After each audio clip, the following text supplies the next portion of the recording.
darkmyths.org to discover more shows like this one. The darkness awaits. It's about to be a fun ride. Follow along, watch as we slide. Paranormal just hit the lights. Goosebumps all through the night. Mixing just a little bit of twang. That girl sure can't do a thing. Together, hillbillies go insane. Laugh so hard it'll hurt your brain. Podcast you won't ever change. These two here, they got the recipe. Sit on back and listen in to some of our darkest mysteries, eh? Welcome to Hillbilly Horror Stories. And now here's your hosts, Jerry and Tracy Polly, and their dog Ninja. What's crack-a-lackin'? Jerry and Tracy. What? Well, that was random. Right, crack-a-lackin'. Oh, my goodness. It's Jerry and Tracy, obviously. Back Dang. with episode 108 of Hillbilly Horror Stories. Hello, hello. Hope everybody's had a great weekend. Ours has been pretty great. Busy as usual, but that's how we roll. Yes, that is how we roll. We roll. Pretty soon we'll be rolling in wheelchairs. I know, seriously. I can't hang no more. And I didn't even mention last week, we had gotten back and started recording, and Tracy had thrown a surprise birthday party for me. Yay. And I had all kinds of people from all different facets of my life. And it was really touching because I don't think I've ever had that many different people from that many different areas of my life in the room at one time. Oh, good, honey. I'm glad you enjoyed it. So it was cool. And then it meant so much to me. We came back here and recorded. I didn't even mention it. Well, that's true. I'm thinking, I wonder why. And then it was okay. Yeah, It was great. It was a great day. Yeah, I remembered right after. I'm like, why in the world did we not? So I made a point to bring it up first and Oh, foremost. well, tonight. you're welcome, sweetheart. You deserve it. So while we're jumping into this, thank you to all of our military and civil servants all over the world, no matter which country you represent. You guys God are bless awesome. you guys. Oh, gosh. God bless you all. I think we're in awe of you guys, for real, what you do on a daily basis. And we just can't thank you enough. And we appreciate you guys. And we say our prayers every day for you guys. And thank you for keeping us safe. And since we're on that subject, don't forget that we have our Wall of Heroes on our website, yes. hillbillyhorrorstories.com, where you can also find our store. But go there and check out the Wall of Heroes. It is filling up nicely. We keep getting a few more. Now there's it took us a while to really get it started. It was slow coming in. Now we've got I bet there's 35 or 40 on there. Mm-hmm. It's great. You guys send those pictures in. Yep. So if we you can look at your adorable faces. If you got a friend or family member that has passed, that's no longer with us, obviously send their picture please. in, and we'll put a little purple heart on all the ones that are gone. I know we've had one that was a police officer, and we put the blue line underneath of him and everything. So, oh, God bless him. as usual, if you're struggling with depression, if you need to talk to somebody, the suicide hotline here in the United States, 1-800-273-8255. If you're not much of a talker and would rather text, it's 741-741. And as always, you have anybody in our Facebook group. You've got Tracy and myself, and trust me, whether you realize it or not, you've got friends and family members in your personal everyday life that would be more than willing to lend an ear and talk you through anything you might be going through. True story. So don't suffer by yourself.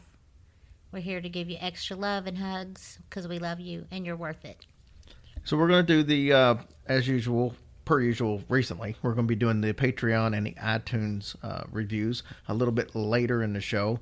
We do have a couple of live events coming up that I do want to touch base on because one of them is going to come into play with tonight's show. The first live event that we're going to talk about is up in Cincinnati, October 27th. That's a Saturday. Tickets are only $10. It is Twisted Philly, us, and Brohio. Yeah, we're going back to our old stomping grounds. Yeah, that was where we had our first live show. And I'm telling you, this is crazy, the ticket sales on this thing. They've been out for right at a month. We were going to go back to Roosters, the first place we did, but it only seats 55 people, which should have been enough. It was enough last time. But unfortunately, or I guess fortunate for us, unfortunate for Roosters, because we canceled, because we have sold 55 tickets already. Mm-hmm.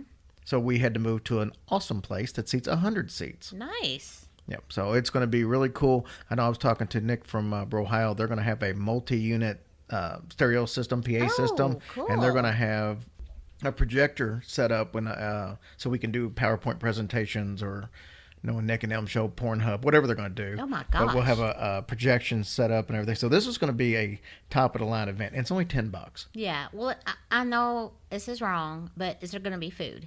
Yes, there's going to be food. Matter of fact, this place is called the Firehouse Grill, and it's right outside of Cincinnati in Blue Ash. Oh, This I love their subs. that is not the sub place. Oh, it ain't? No, What's that's that place called? it's Firehouse Subs. Oh. Yeah. This is a better restaurant than that. Oh, well, my bad. They've got a full menu. This is like a giant catered room. I'm talking nice. white linen tables.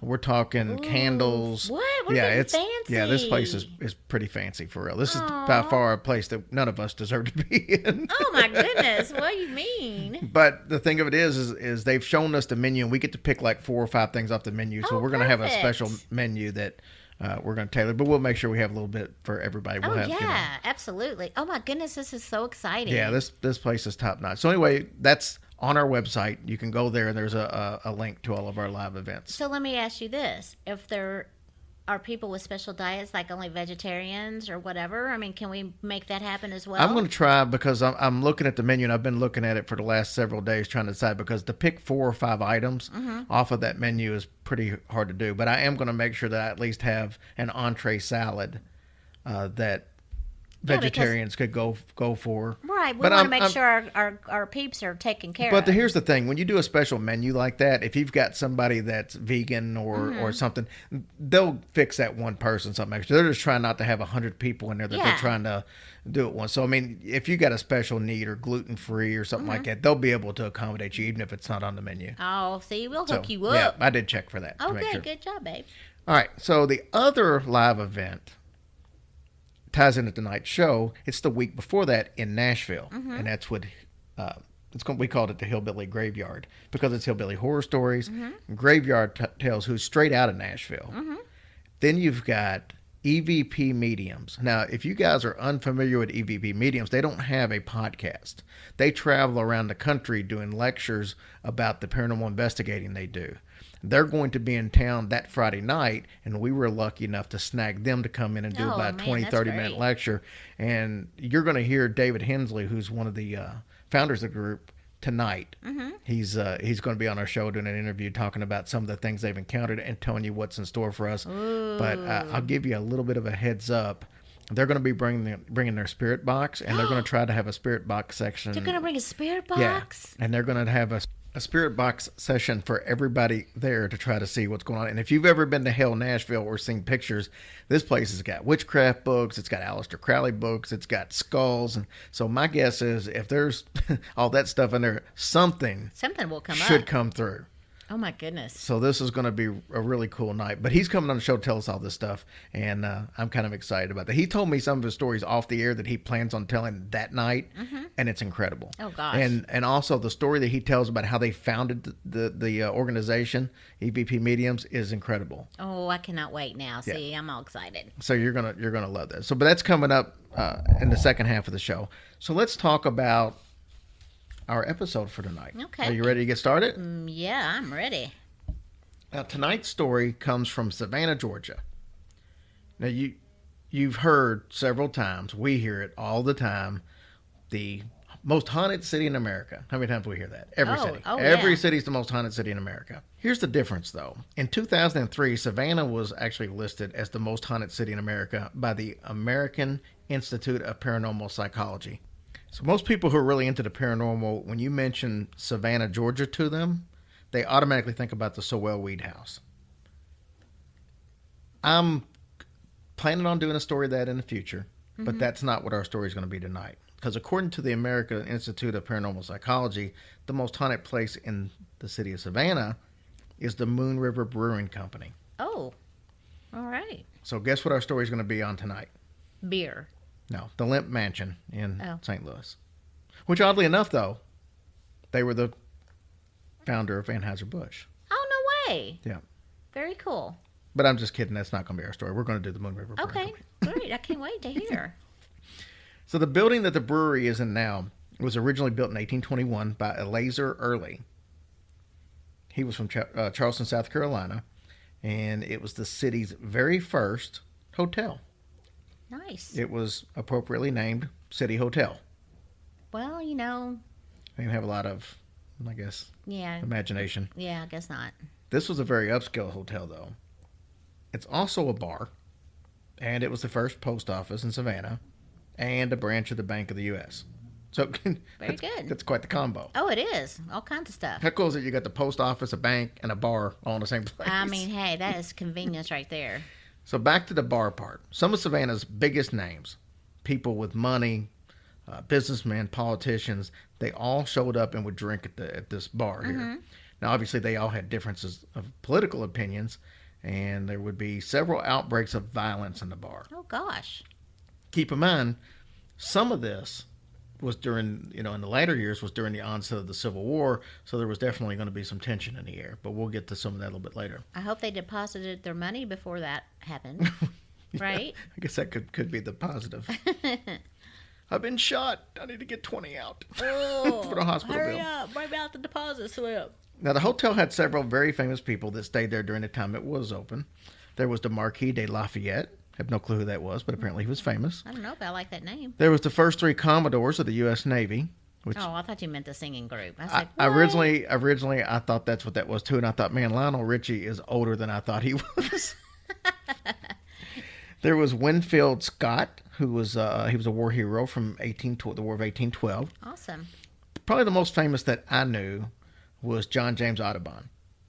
And he's the famous artist and bird lover. Spent some time here in Kentucky. We actually, if you guys go way back to the Patreon episodes when we first started this, we did a story about a Transylvania professor, and he's buried under the steps of Transylvania College in Lexington. That's right. Yeah. Well, he was good friends with John James Audubon, and they actually had some issues. They roomed together for a while or something like that while he was in Lexington. But John James Audubon was like a sketch artist. He was real big into birds. He was what's that called, orthologist. I don't know, a bird guy. I can't don't know. remember what I it's have called. much respect for those people that can draw like that. I think it's amazing. But he would draw the pictures of birds. So most of the famous pictures of birds and stuff, that's what he was known what for. he done. And so while he was trying to sell his books and stuff while he was living there, so it was when he was really getting started with his sketching.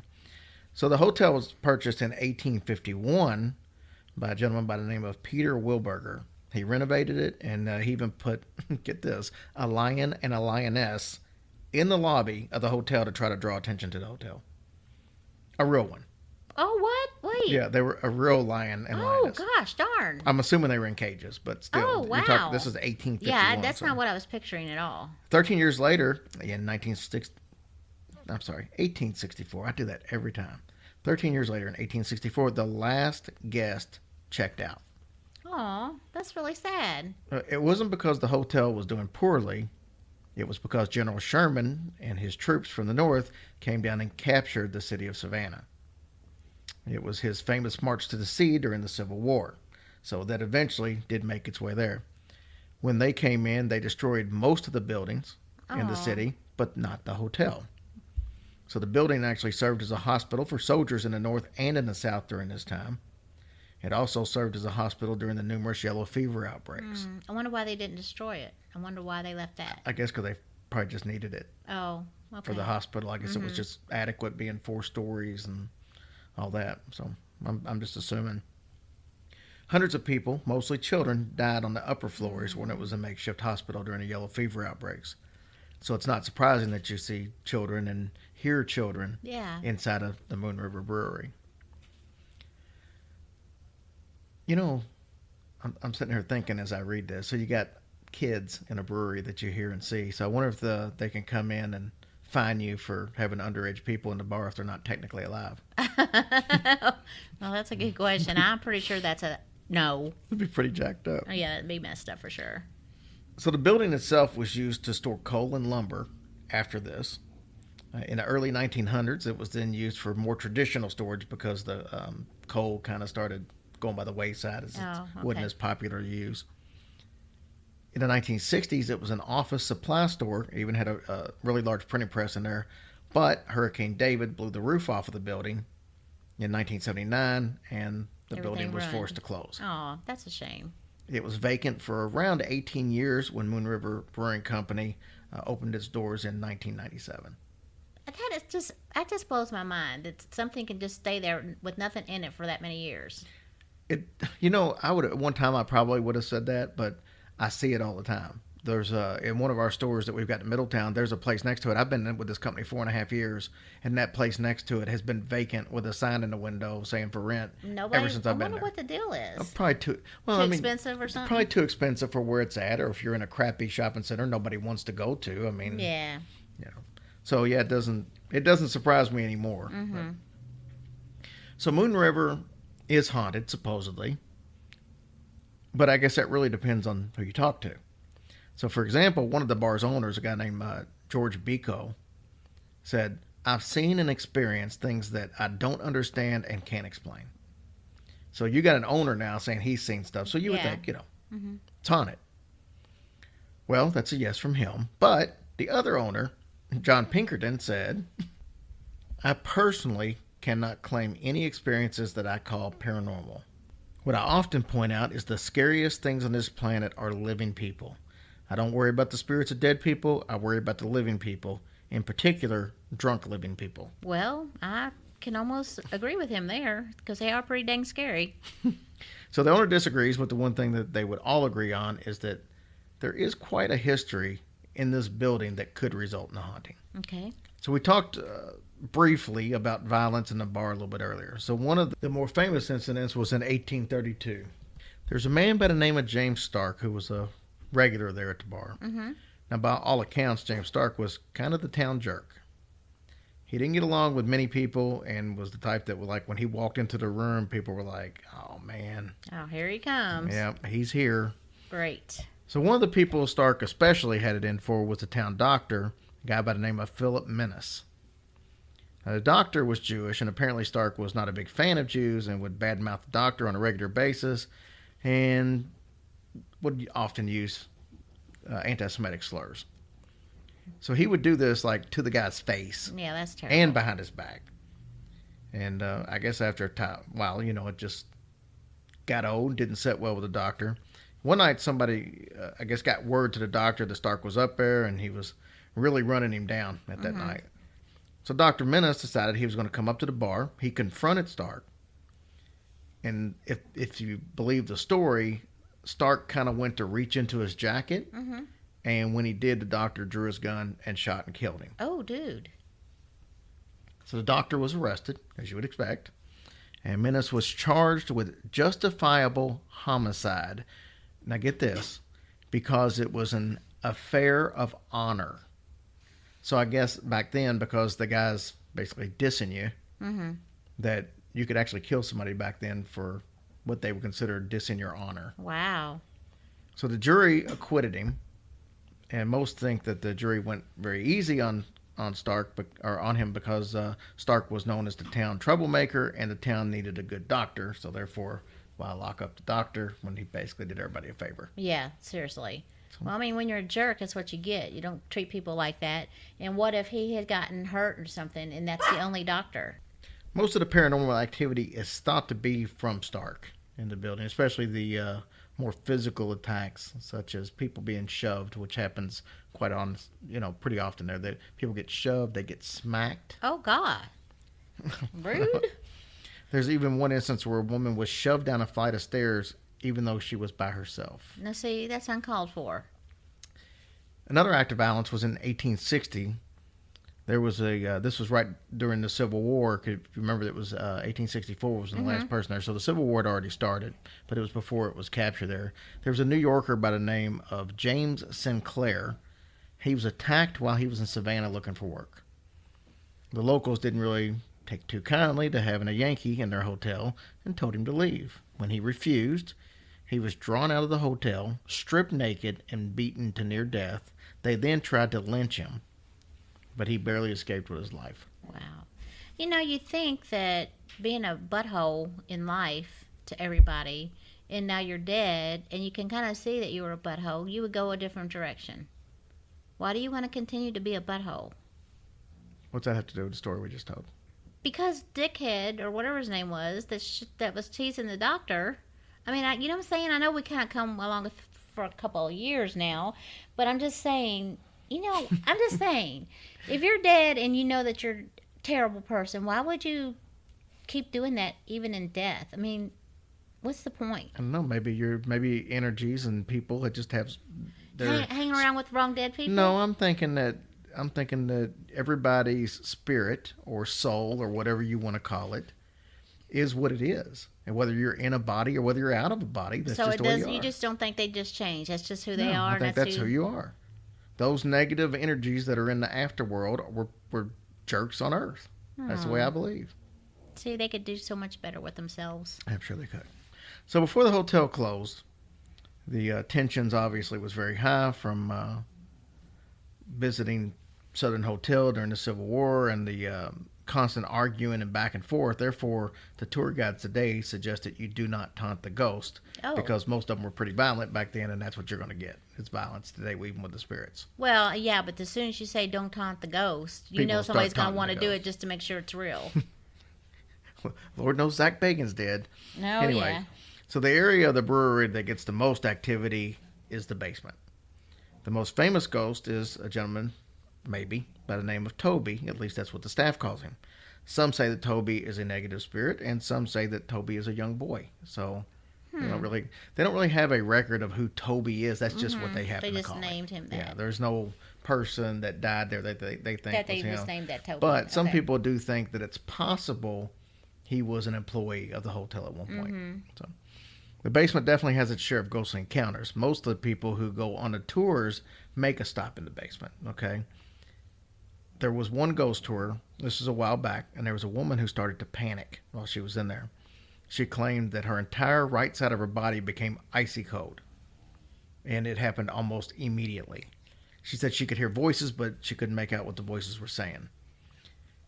So they took her outside, and everything just immediately stopped. Oh, So that's one instance. But many people report that when they're down in the basement, they have very similar feelings to what this woman had. There's actually been some occurrences that could be attributed to ghostly encounters. This one I thought was kind of a cool story. So this guy's out on a date with a young lady, right? Mm-hmm. And they went to Moon River for dinner. we got a donkey in here. Did y'all hear that? What was that? Oh, so sorry. That was like weird. Let's just move on. Oh my gosh. Ooh. So they went to Moon River for dinner, and during dinner, she excused herself to go to the restroom. And it started to take a while, and the guy's sitting there wondering if she just bailed on him, Yeah. which is different to me because I would just figure she's pooping. I mean, what else is going to take a while? Anyway, so 10 minutes later, she comes back to the table, and she's got tears running down her face. Aw. He asked if everything was okay, and she took a deep breath, kind of composed herself, and she told her story. She said, I was on the inside of one of the stalls. I tried to leave, and the stall wouldn't open. So she made it a point to say that it wasn't locked. The stall wasn't locked. Oh, why would you not lock your stall? Irrelevant. So she pushed on the door with everything she had. She leaned it to put it all away, and the door wouldn't open. So now she started to panic, but she didn't want to cause a scene.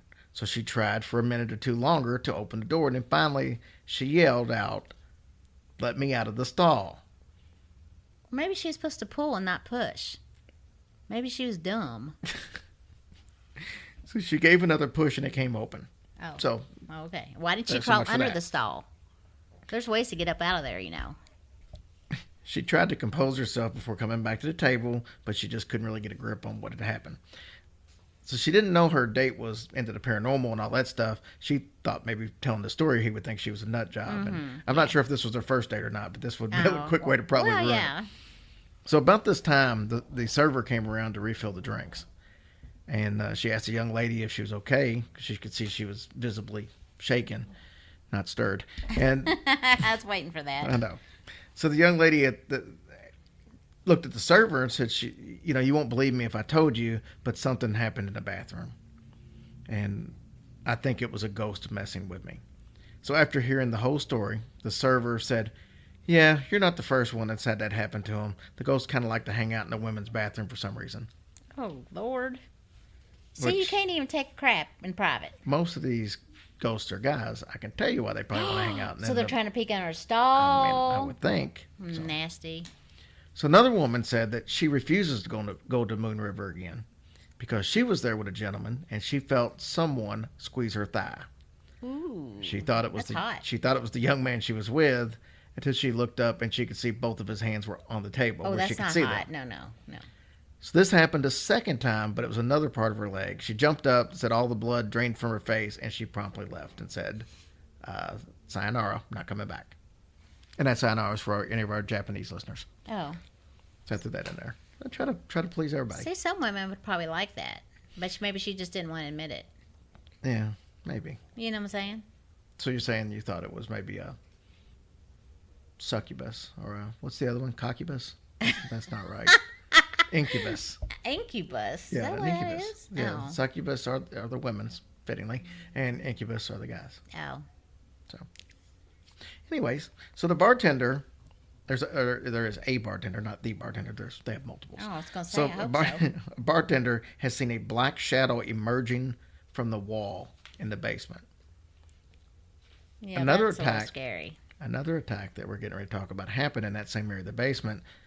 This lady said that she was just down there and something grabbed her throat, strangled her, and pushed her backwards while it was holding her throat. Ooh. That wasn't cool. This is also the same area where Zach Bagans had become possessed one of his several times that he gets possessed a week. You're going to feel bad if he really is getting possessed. He's not getting possessed. Oh. So there's paranormal activity on the second floor, and that's where Stark was shot. Mm-hmm. Stark himself supposedly roams around the main floor, though. Mm-hmm. You can sometimes see him on the stairwell that leads up to the second floor. And then the upper floors have a lot of shadow figures and the ever popular Lady in White. Yeah. Gotta have a Lady in White. Well, of course. She is seen upstairs. She's also seen on the stairwell. The general manager said he's seen her on the stairwell several times. Yeah. This is also where the lady was shoved down the stairs that we talked about just briefly.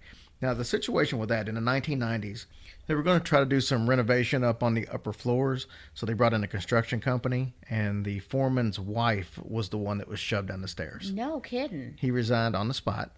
This was the 90s, keep in mind. And everybody has refused to come in there and work ever since. And they said the upper floors are pretty much lying in disarray and just... Because nobody wants to finish the job. So nobody's ever went up there to fix it. Wow. I wonder if she got hurt really bad. I don't think so. Construction crews have been chased out of there since then, so that's why nobody would do it. So there were some people that tried, but Yeah. now it's got a reputation. But the fourth floor seems to have a dark energy, according to most sources, and this is the floor where many people died from yellow fever back when it was the makeshift hospital. That disease killed people without mercy. Adults, children, and many of them were children, as we spoke before. So Moon River employees have spotted bottles flying off the shelves, silverware sliding off the table, shadow figures roaming around the whole building. And we talked about Toby earlier. He apparently likes to take balls from the pool table and hide them. Ooh, like when they're playing? No. I don't think when they're playing, Oh, just just in they'll go general? and they're just missing. That's kind of funny, though. There was a police officer that said he spotted a ghost in a Union soldier uniform. Oh. The GM that's there now, he says that he's had an unseen force push past him to get through a door. Like he's getting ready to go through the door, and it's like somebody pushes him out of the way that they get through first. And then, And where's he got to be? yeah, you got You know what I'm me. saying? And they said they hear a lot of footsteps into rooms where they know for a fact there's nobody in there. And then there's also a little girl there that apparently likes to play hide and seek. Aw. I just would like to one time meet a little girl. You know? I mean, You like can in meet a, little girls all the time. I don't mean like that. Ding dong. This be cool, I think. And then the last story, this was my favorite, so I kind of saved it for last. The GM has a story that he says that he's there at the bar one night, right? It's him and a bartender. They see this woman in 18th century clothes walk in to the bar. And they think maybe she's doing some kind of reenactment or something in the area, but she's stopping in for a drink. But they said she was fuzzy when she first walked in, but as she got closer to the bar area itself, she became more and more clear. And then when she got right to the bar, they thought she was going to order a drink. She just disappeared. Now, the funny thing about this is like I said, the general manager and the bartender are both looking at this lady. Oh, at the And same then, time? yeah, and when she disappears, they just kind of look at each other. Then they look, and like all kinds of people in the bar are staring at them because they were both staring at the exact same spot for like 30 seconds, and everybody was trying to figure out what the hell they were looking at. Oh, So I that's thought that amazing. was kind of a cool story. Yeah, that is very cool. So that is the story That was a good story. of the Moon River Brewing Company. Yeah, that was good. So let's jump ahead real quick now that we got that done, and let's talk about our new Patreon supporters. Yes, sir. Let's do it. So we got Dustin and Brenda Mackey, Alex, who apparently doesn't have a last name. He's like Roseanne and Madonna. You got John Applegate, Sheila Perkins, Steve Kolb, Rachel. If I screw this up, I think it's Durker. Todd Hedges actually went from one amount to a higher amount. Dang, Todd, you're so nice. Todd's awesome because he even paid for our dinner that night in Yes, he Indianapolis, did. remember? It was very sweet. And then iTunes reviews. First of all, let's stop with that. And I just want to say thank you guys for supporting our show. I know you guys work hard for your money, and we appreciate it more than you'll ever know. So hopefully we can keep delivering for you guys and tell all your friends. Fair enough. Yeah, we love y'all. And Well, let's get on to our wonderful reviews, too. We've had a butt ton. I left this one off last week because, and I really do have to apologize. Julie Gilder, who also sent me a very nice birthday She present. did. She's such a sweetheart. Julie, for like the last 2 years, has sent Tracy and I birthday gifts. She has. Both years. She sent Ninja a gift, Yep. and she's donated to the show. And I mean, Almost ever since the beginning, hasn't yeah, I she? mean, she's been absolutely incredible. But here's the situation. We only see, at least I only see the iTunes reviews in America. So if you leave one in Australia or Canada or the UK like Julie, we don't see them. So if you leave one, tell us. Yeah, so we can say Or your name. screenshot it. But if you haven't heard your name mentioned and you live in a foreign country, that's why we don't see them. Yeah, please send it to us because we would love to hear from you guys. And So, we yeah. appreciate you all so much. So if you leave one, yeah, screenshot it, send it to us, and we'll get you on that list just the same. So you got Julie, you've got Clinique Dave, TBBTH Dennis, TLA 10, Karen B 2007, P Ballman, Rain in Rouge. You know what? I think that's Rogue. Either way, Rain, we got you. Can't be too many Rains out there. Haunted Gypsy in Michigan, Lupita 10987, Alex Palix. That made me giggle. Brandon Sigley, Jay Joslin, and we screwed this one up last week. Oh, So I said I would redo it. This is the actual, and this is actually a website, which is why he wanted it done correctly, because I did it wrong and it wouldn't have got you anywhere.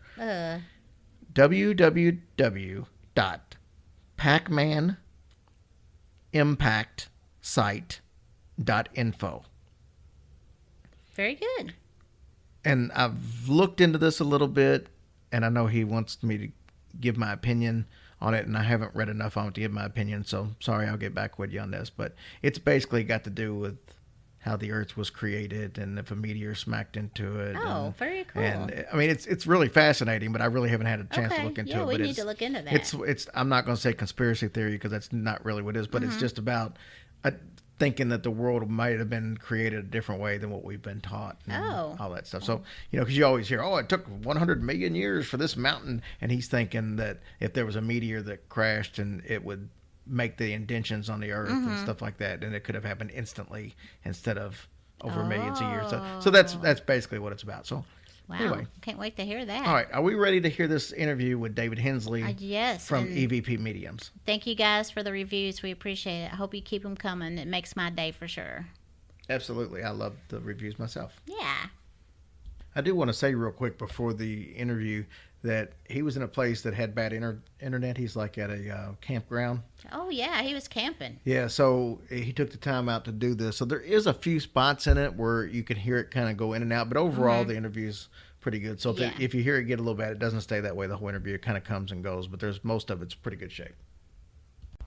All right, guys, we got a special treat for you tonight. I am joined on the phone by David Hensley. He is with EVP Mediums, and you've probably seen that name because we've been advertising them being part of the live event that we're doing October 20th in Nashville with Macabre Melts and Graveyard Tales.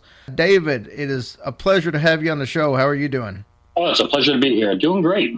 It's funny, we have a listener that's part of our Facebook group, and she knows you very well.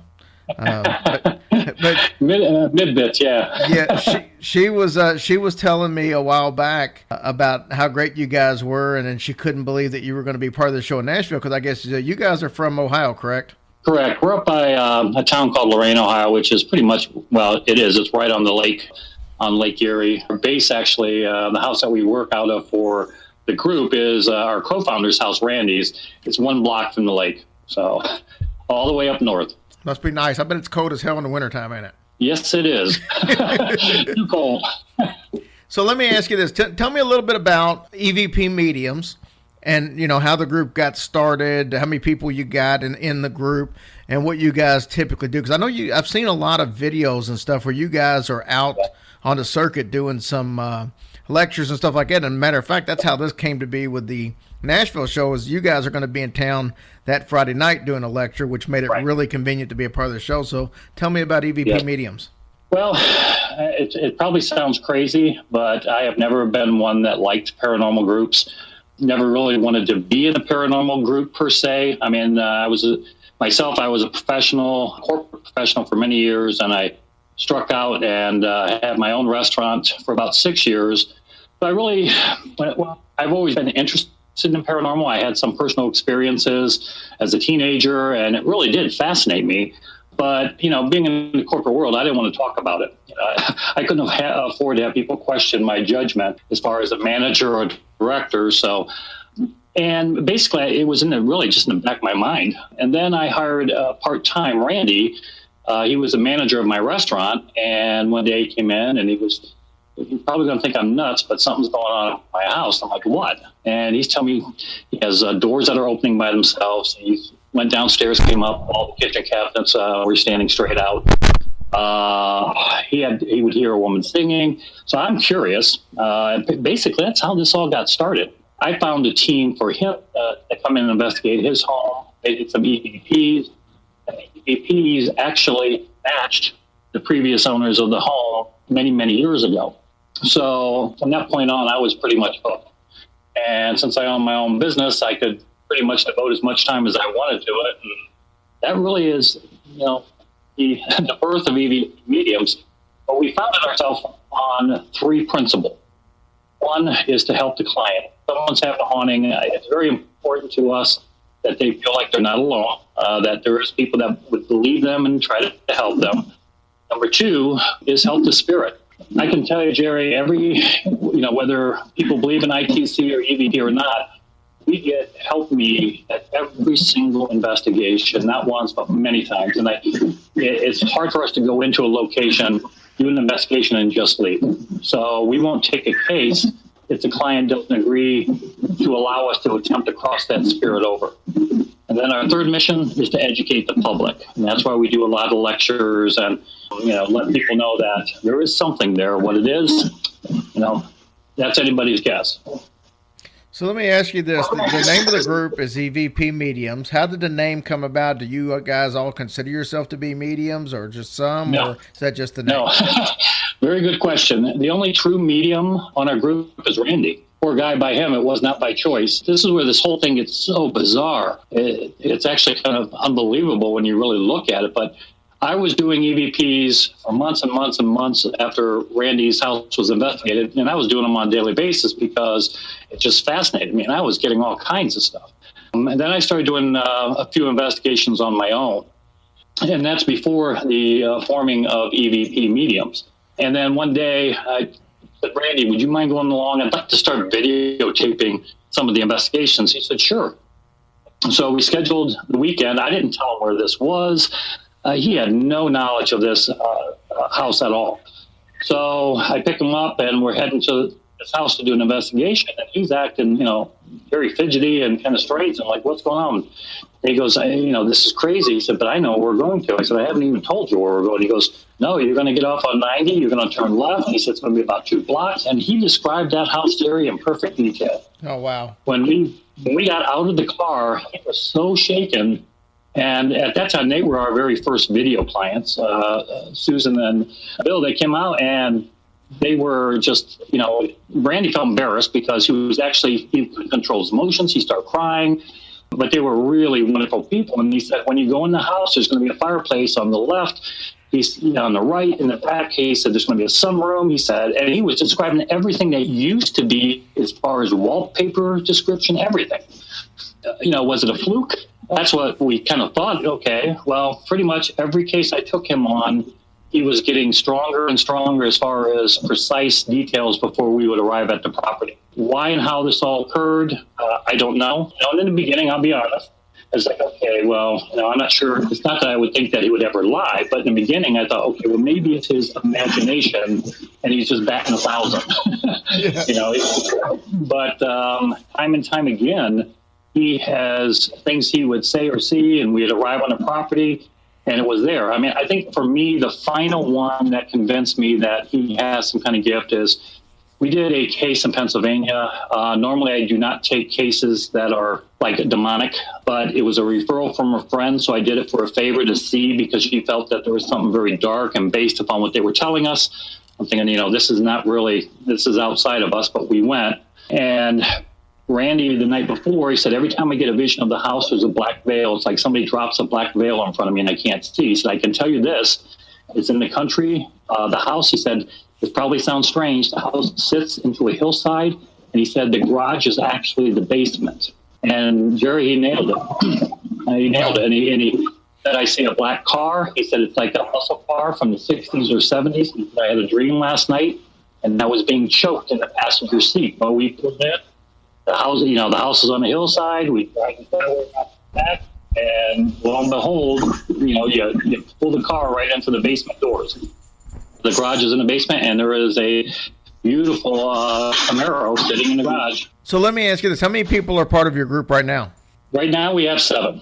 We have 2 camera tech video guys. We have a controller, Joyce. She kind of controls our volunteer funds and our purchasing of our equipment. And she's also an active investigator. Shelly is actually a police officer. She has been very integral in our team. She's our case manager. And now we recently had another member join our team, Vicky. She's a photographer. So she will be taking a lot of stills. We wanted to increase our visual evidence a little bit because we've always focused mainly on communication, trying to find out why a spirit is deciding to hang out at a location. So we're kind of like pushing that. Well, let's see what we can do to get some more visual evidence. So let me ask you this. Like you guys do these lectures, like the event you're going to be doing that Friday night in Nashville. What do you guys do when you go to those lectures? What kind of talks are they there? Are you brought in specifically for certain talks? Give me an idea of what those things consist of.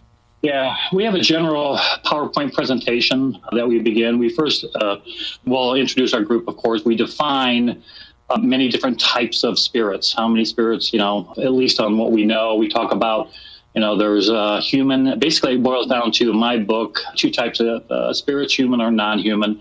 We will talk about, what constitutes a haunting. We, of course, because of our name being EVP mediums, we talk about electronic voice phenomena and the difference between that and ITC, instrumental trance communication. And then we talk about quite a few of our cases. We always get, one of the reasons, too, that we do lectures is I lost my dad when I was 10.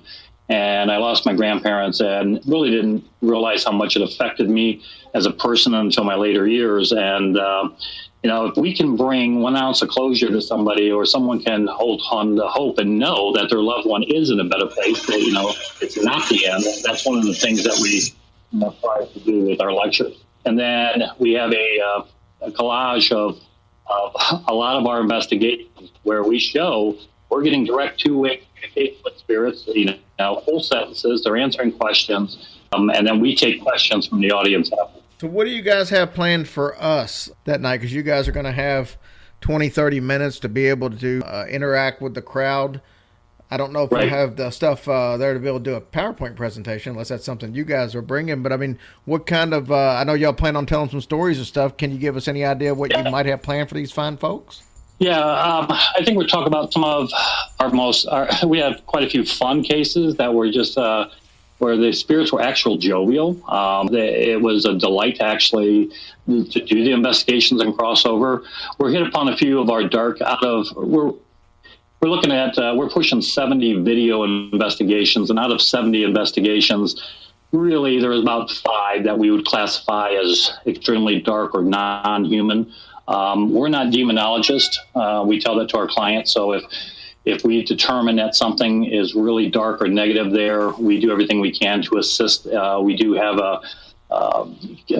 in the Cleveland Diocese of Toledo, we do have a demonologist that we consult with, or we will turn it over to him if the client, again, it has to be up to the client if they're willing to accept that help.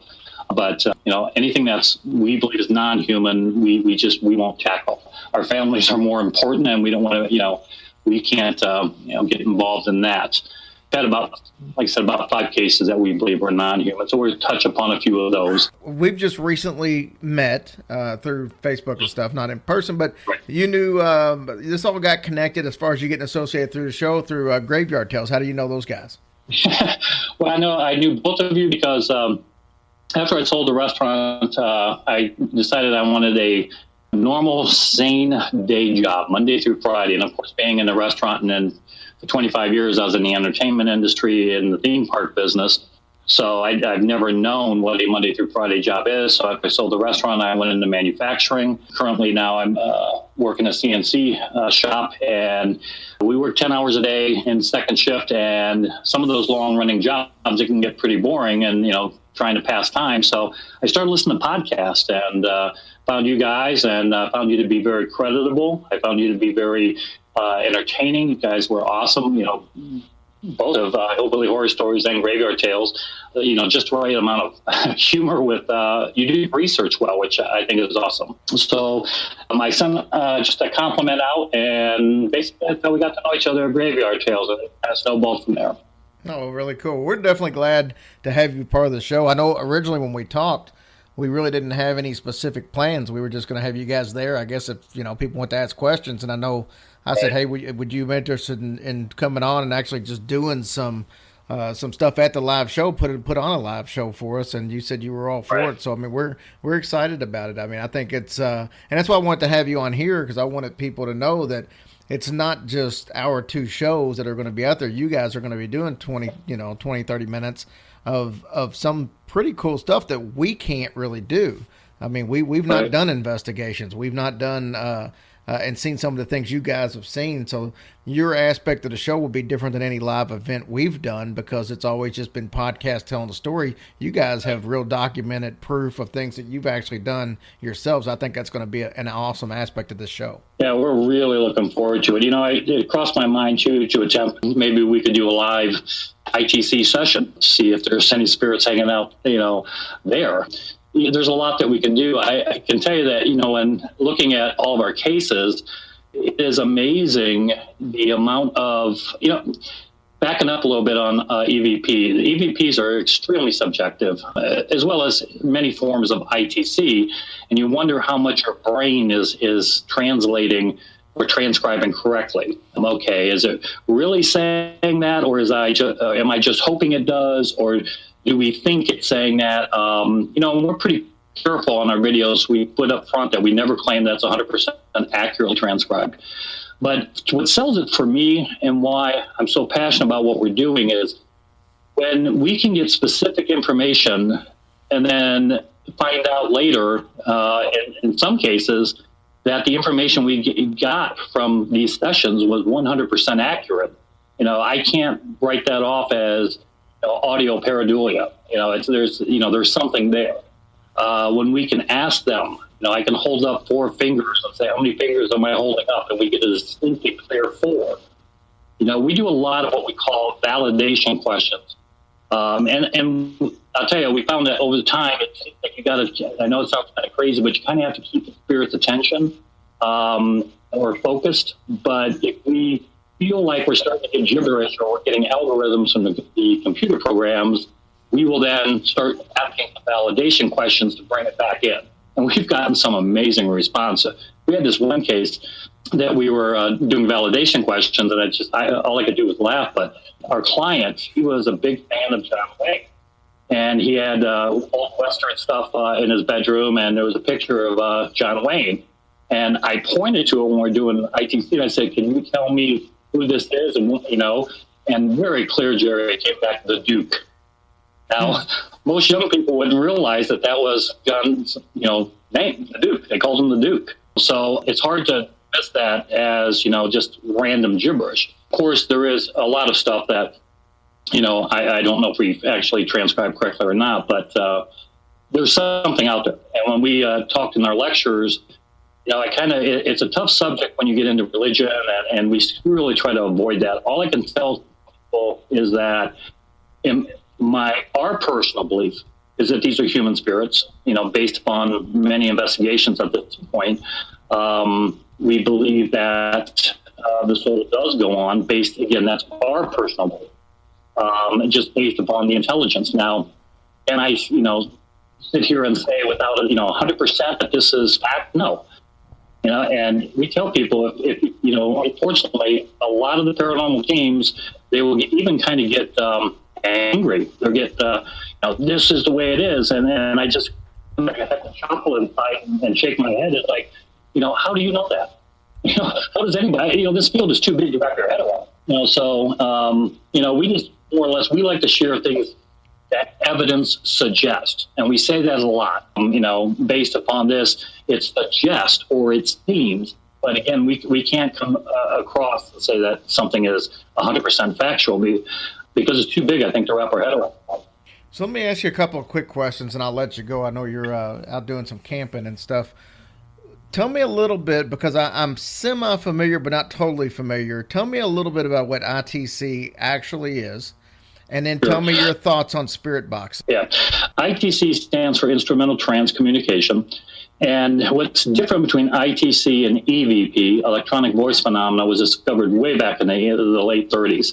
It was discovered that tape recordings, such as, regular standard tape recorders, today, you could say digital recorders, we get EVPs picked up on our video camera microphone quite often. These are voices that just appear on a recording device. ITC is you're actually kind of helping the spirit along, such as using a ghost box, a spirit box. There's quite a few computer programs that have been written out there that we've had great success with that somehow, and I can't give you the answer to that, somehow they seem to be able to either manipulate the sound waves and be able to form words, or it could be that it's a carrier, that they're providing the background and somehow they're, again, we're getting the answers through these programs. We have found that on many programs, however, and this is where it becomes really tricky, if we feel there's not, or it seems like if there's not spirits willing to communicate, we will see algorithms. And some programs, there may be, let's say, a catchphrase, just letting you know. I'll hear that over and over again, and I may hear it 3 weeks from now, and I may hear it 3 months from now, just to let you know. Unfortunately, that's when I have to say, okay, that's an algorithm, right? Because we've heard these phrases before, we've heard these words before, and the way that the inflection in which they're being said. So we're getting a lot of algorithms. Let's stop this session, or let's change the bison, because, we're getting repeat algorithms. But in a case of, I can take two, well, actually three. You can, it's easy to say, okay, these are all algorithms. However, we did a benefit for the AMVETS in Vermillion, Ohio, where we raised money for the soldiers and sailors retirement home. When we did that investigation at the AMVETS, we had it was amazing the amount of ITC that made reference to the ship. It made reference to their captain. It made reference to, we were broken up as shark bait. And then they proceeded to tell us how their ship sank. When we did the Lorraine Palace Theater, we got direct answers that said they were entertainers. And then recently, our lighthouse investigation, they talked about very clearly lighthouse, the words. So it's hard to say these are algorithms when we're actually getting words that are in line with the property that we are investigating. But it does become a little tricky when you're using IT. The more you use it, the more you know the software, the more it's easy to determine, okay, are you getting hits or are you getting gibberish? David, brother, I appreciate you coming on and spending some time. I know you're out having a little bit of leisure time, and you interrupted that for about 30 minutes to speak with us, so I appreciate it. And I can't wait to have you guys on the show in Nashville. It's going to be fun. Oh, thank you, Jerry. We appreciate it very much. It's been awesome talking to you, and we can't wait to see you. All right, brother. Now, yeah, I would look forward to an ITC session in there because, I mean, a lot of these live shows are in little bars or whatever. This place, it's got enough crazy stuff in there where you never know what's going to be attached to some of the things they have in there that something could come out. Right. Yeah, that's what I was thinking too. As I said, well, maybe we could do a live ITC session. And I started thinking, wait a minute, the amount of stuff in that place, who knows what we'll get. But yeah, it would be cool to get some stuff that would, be able to do some validation questions where the whole group would be able to see that we're getting direct responses. I'm looking forward to it, brother. We'll see you in October. All right, buddy. You have a good one now. Thank you guys so much for giving us your time this week. We hope you enjoyed this episode on the Moon River Brewing Company. Yes, we hope you did enjoy it. And I don't know what that monster or that donkey was in there somewhere, but they made an appearance. So we don't know where that came from. But I hope you guys have a blessed week and have a great week. And we love you, and we'll talk to you next week. Yep, visit our website. Look at our wall of heroes so you can see all the people that donate their time to our country and other countries around the world. Also, make sure that you jump on there and get our tickets for the live shows. Both of them are available on there. Easy peasy. And you can also get your shirts and stuff to wear at your event. Oh, heck yeah. We'll see you guys next week. Bye.